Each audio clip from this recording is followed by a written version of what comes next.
नमस्कार, नादी टीवी देख रहे हैं आप और मैं हूं आपके साथ नैन्सी शर्मा। और चलिए सीधा रुख करेंगे रायपुर की ओर, जहां पर केंद्रीय गृह मंत्री अमित शाह ने एनसीबी कार्यालय का उद्घाटन किया और अब प्रेस कॉन्फ्रेंस संबोधित कर रहे हैं। हुए धन से प्रभावित करना भी लक्ष्य है। तो हम सबकी जिम्मेदारी बनती है कि जीरो हम देश को नारकोटिक्स फ्री बनाए, नशा मुक्त बनाए और प्रधानमंत्री जी का जो संकल्प है उसको चरितार्थ करें। आज यहां नारकोटिक कंट्रोल ब्यूरो के रायपुर जोनल यूनिट का वर्चुअल उद्घाटन हुआ। 5000 वर्ग फीट में फैला हुआ ये ऑफिस नारकोटिक्स कंट्रोल के लिए अपने आप में कंप्लीट ऑफिस है। मैं राज्य सरकार का भी धन्यवाद करना चाहूंगा कि हमें भूमि और बाकी सारी सुविधाएं उन्होंने दी है।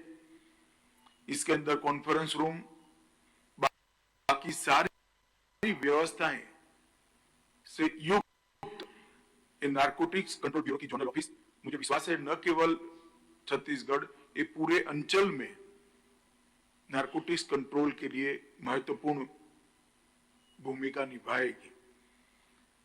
हमने लक्ष्य रखा है कि देश में हर राज्य में नारकोटिक कंट्रोल ब्यूरो की स्थापना की जाए और इसके माध्यम से राज्य सरकार का सहयोग कर ड्रग के दूषण को कंट्रोल करने का भारत सरकार का गृह मंत्रालय प्रयास करेगा। ड्रग ट्रैफिकिंग का ट्रेंड बदल रहा है। नेचुरल ड्रग से सिंथेटिक ड्रग की ओर ड्रग तस्कर आगे बढ़ रहे हैं, जिससे बहुत कम मात्रा में ड्रग आती है और सबसे ज्यादा नुकसान और सबसे ज्यादा कीमत भी उसकी होती है। छत्तीसगढ़ राज्य में सीडेटिव के उपयोग का प्रतिशत 1.45 है, जो राष्ट्रीय औसत से ज्यादा है। एक प्रकार से छत्तीसगढ़ 7 राज्यों से अपनी बाउंड्री शेयर करता है, बंगाल की खाड़ी के नजदीक भी है। ओडिशा और आंध्र प्रदेश की कोस्टल कनेक्टिविटी भी ड्रग का एक रूट तैयार करती है और गांजा की तस्करी आंध्र ओडिशा के सीमा से होती है। छत्तीसगढ़ में गांजा के नशे का उपयोगकर्ता 4.98% है, जो राष्ट्रीय औसत 2.83% से बहुत अधिक। वो हमारे लिए एक चिंता का विषय होगा। आज मैं इस कॉन्फ्रेंस में जुड़े हुए सभी लोगों को आग्रह करना चाहता हूं कि इन्वेस्टिगेशन को साइंटिफिक तरीके से हम करें। टॉप टू बॉटम और बॉटम टू टॉप अप्रोच को एडॉप्ट करना पड़ेगा। एक छोटी सी दुकान पर अगर नशे की पुड़िया मिलती है तो वो देश में कहां से आई या कहां पर बनी, तब तक का पूरा नेटवर्क ध्वस्त करने की दृष्टि से हमने इन्वेस्टिगेशन करना पड़ेगा। नारकोटिक्स का केस एक कोई केस नहीं हो सकता है। पूरे तंत्र को, उसकी पूरी इसके पीछे के बैकग्राउंड को ध्वस्त करने की दिशा में हमने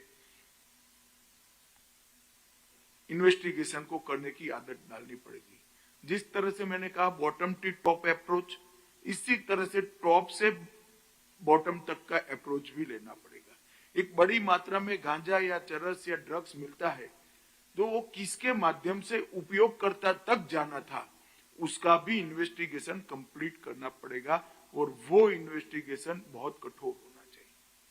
जब तक आप पूरी चेन को समाप्त नहीं करते हैं, ये पूरे नेटवर्क को ध्वस्त नहीं कर सकते हैं, इस पर हम कंट्रोल नहीं कर सकते।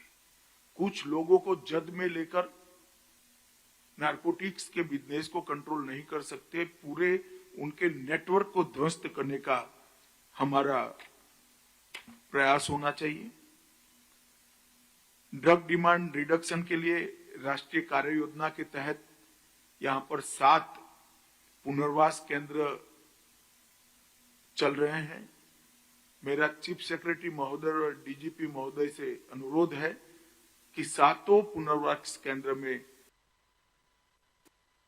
3-3 घंटा निकालना चाहिए और उसके अपग्रेडेशन की चिंता करनी चाहिए। 14 नशा मुक्ति केंद्र राज्य सरकार भी चला रही है। मैं मानता हूं कि ये सारे पुनर्वसन केंद्र और नशा मुक्ति केंद्र ये हमारी लड़ाई का बहुत महत्वपूर्ण योजना का हिस्सा होना चाहिए। जो ड्रग लेता है वो तो सिस्टम का विक्टिम है, जो ड्रग का व्यापार करता है वो गुनहगार है। उस सूत्र को ध्यान में रखकर नारकोटिक्स के सामने की लड़ाई हमने लड़नी पड़ेगी। फ्रेगमेंटेड रूट्स, मानव मॉल, ड्रग छुपाने के तरीके, सिंथेटिक ड्रग की फैक्ट्रियां और प्रयोगशालाएं और नई क्रिप्टो की न्यू एज चैलेंजेस, इस सबको जब तक हम समाहित कर रणनीति नहीं बनाते हैं हम सफल नहीं हो सकते। ई कॉमर्स प्लेटफॉर्म का उपयोग हो रहा है। कई जगह पे ड्रोन के द्वारा डिलीवरी के भी किस्से ध्यान में आए हैं। मोबाइल लैब्स बनने के किस्से भी देश भर में 1-2 जगह पे ध्यान में आए हैं और टेली हेल्थ सेवाओं के माध्यम से भी ड्रग बेचने के किस्से ध्यान में आए हैं। ये सारे किस्सों को ध्यान में रखकर एक समूची रणनीति राज्य ने बनानी चाहिए।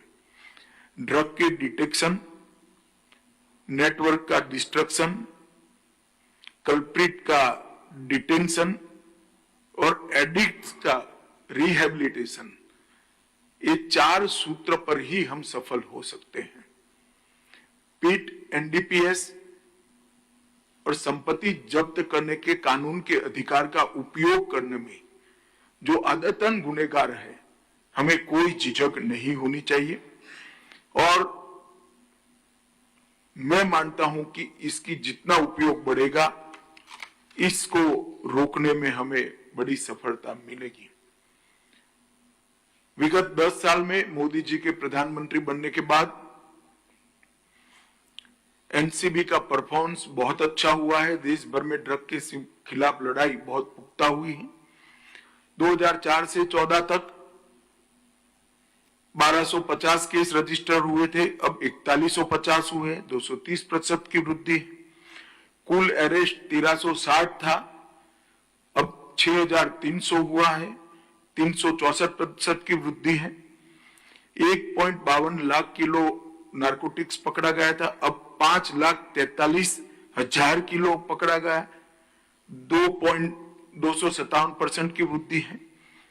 और ड्रग सीज जो किया गया, इसकी कीमत जो क्वालिटी केसेस का एक पैरामीटर होता है, पहले 5900 करोड़ के ड्रग सीज किए गए थे, अब 22,000 करोड़ के ड्रग सीज किए गए हैं। तो 10 साल में इस लड़ाई को हम बहुत अंजाम तक पहुंचाने में सफल हुए हैं, मगर अभी काफी काम बाकी है।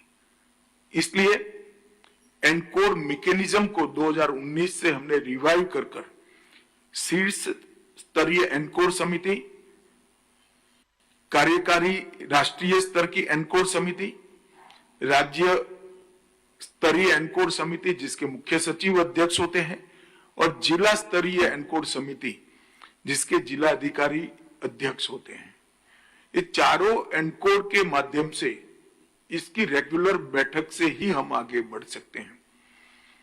जैसा मैंने आगे कहा चर्चा में, एनकोर की हर मीटिंग मिनिटाइज होनी चाहिए, इसमें लक्ष्य तय करने चाहिए, ये फॉर्मेलिटी नहीं होनी चाहिए और लक्ष्यों का तय किया हुआ